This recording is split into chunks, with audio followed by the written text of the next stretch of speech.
الأهلي بطل آسيا وأفريقيا. الاهلي مش مستني حد هو يقول عن نفسه عالمي، لا هو عالمي. لعب النهارده والبطوله اللي خدها اللي هو بطل اسيا وافريقيا عالمي. مش هو اللي بيتكلم عن نفسه وقاعد على المصطبه، وواحد بيكلمه كده يقول لك انا اكبر قلعه واكبر حله في مصر وقصص زي كده.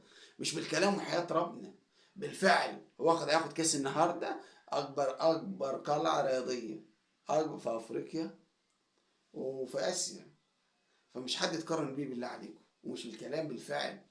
الاهلي امام عاشور اللي هو بيلعب من اول لقطه، مش امام عاشور الاناني. لا، اسامه ابو علي، الناس اللي بتعرف تلعب كوره، اكرم توفيق الرجاله. لا يا جماعه، هو التاريخ، هو الحاضر، هو المستقبل، محدش يتقارن بيه يا بني ادمين. والله الاهلي مش هو وسام رحيل، سفير رحيل يقول لك انا بناكل اي حد. تاكل إيه يا وسام؟ احنا مش شفناك النهارده يا رحيل؟ مش شفناك، اقسم بالله انت نايم. ده العين النهارده فيها 3 4 اماراتيه والباقي كلهم مجنسين ومحترفين. يا ابني الاهلي هو كل حاجه، مش هيتقارن بيه. ولا الهلال ولا الاتحاد ولا الدحيل ولا اي حد. الناس دي فلوس بس تجيب اعلى لعيبه عالميه زي بنزيما والناس ديت. بس ما بتعملش معاهم حاجه. لعيبه مبطله، لعيبه جاهله الماده بس. اما الاهلي هو الروح، الاهلي هو قفشه والكادية ممكن والقصص زي كده.